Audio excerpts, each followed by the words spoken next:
Hello, everybody. Thank you very much for having invited me to the morning conference, and particularly, if I may, to Aisa Ekanger, who was the first one who contacted me.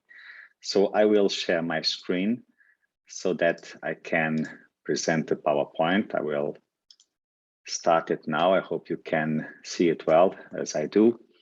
So the invitation was to talk about multilingualism in scholarly communication, the main findings and future challenges, and taking into consideration mainly the work that has been done at the Operas Consortium, particularly at the Operas P project, which has just finished in last June, and also at the special interest group called Multilingualism. And so the results that I'm going to present here, and also, the challenges and the recommendations are to be perceived within the work that has been developed there.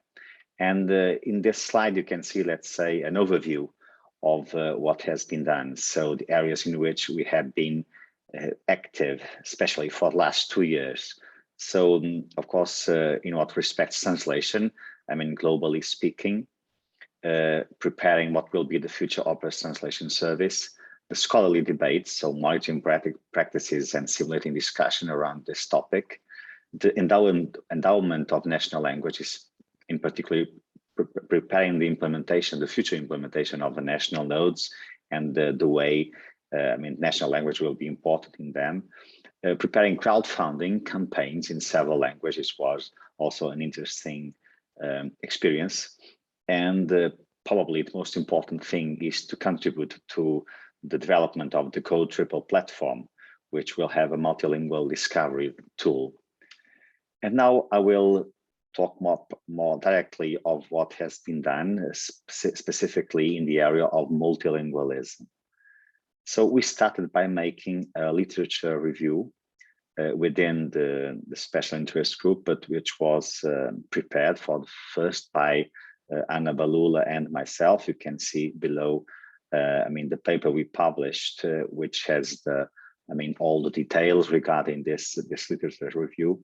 And in making the categorization of the corpus that was studied, we were able to identify and structure 4 categories that were highlighted by the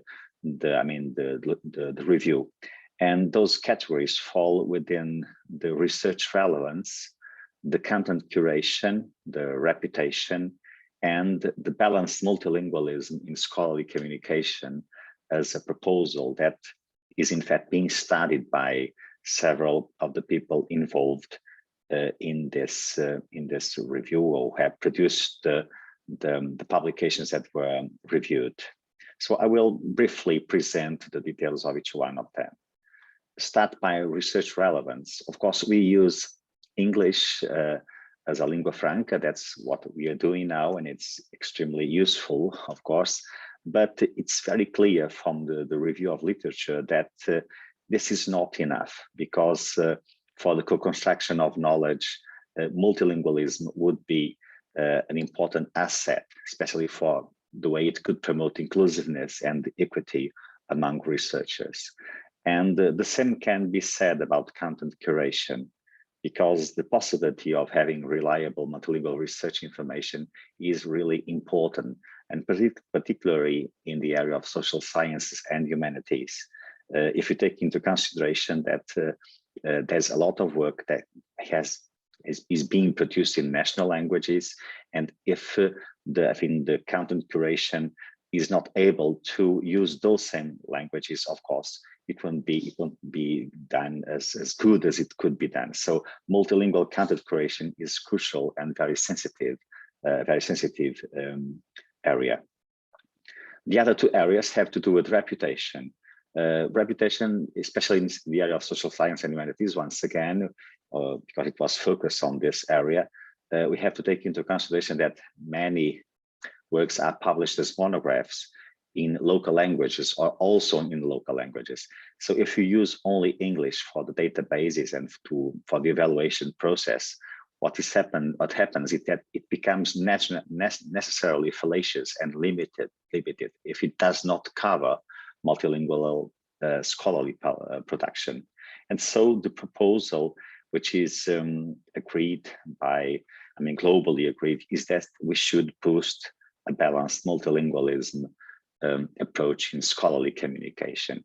It could be really an important opportunity for collaborative knowledge construction, for promoting equity, and of course, for mitigating as well some of the problems that we have to face when dealing with translations. So this is the, the kind of things that were in a certain way deepened when we made as well a survey. This survey, which was open for several weeks last year, and it was directed to researchers, translators, and publishers. So this, the scholarly community, the academy users, and sometimes researchers are the only one using or needing translation, but sometimes they are themselves translators, and also at times they are also publishers, academic publishers. So it was interesting to see how this different public was seeing the idea of multilingualism. And it was very clear that it was perceived by a way of promoting interculturality and equity. And so especially if we were going to see multilingualism in a collaborative system, we could mitigate some of the risks that we have to deal with when we're trying to make translations for different languages, which problems like the consumption of time, the price, the cost you have to pay, and the flaws when the translation is not in a good shape, and of course can harm the author or what has been done. But also the exchange of different experiences and specificities from different languages, but sharing the same areas of study can in fact enrich the contribution, and also turn what is national into international by increasing the visibility of the works. And so in what comes to challenges, the most important one is to boost balanced multilingualism. So multilingualism as a manifestation of bibliodiversity.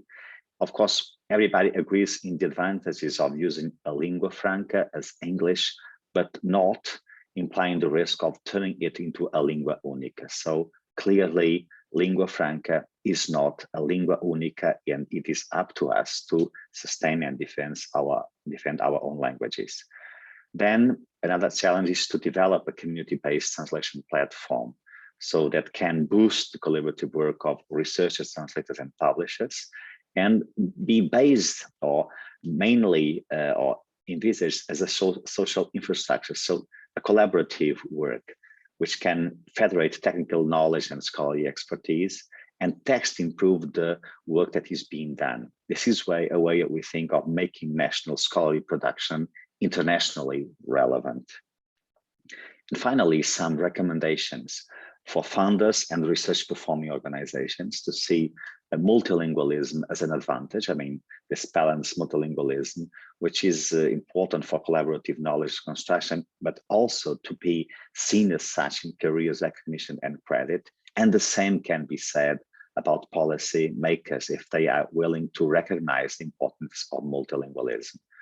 But also for the three main pillars of the process: the translators, the scholars, and the publishers. For the scholars to see multilingualism as a way of amplifying the work that they are doing, of fostering international collaboration and promoting interculturality, inclusion, and equity. For translators, a way of enhanced expertise, especially when it is combined with reciprocity and networking. That was something that was very clear in the survey that was done. And finally, for the publishers, if they collaborate in the process, of course, they can give an extremely important, have an extremely important role in making national, because it uses national languages, to become more clearly international. So these are the main findings, the challenges, the recommendations. I will be very glad to discuss them more in depth with you if you are willing to do so. Thank you very much. I will now stop the recording and join you in a minute for the live discussion. Thank you very much.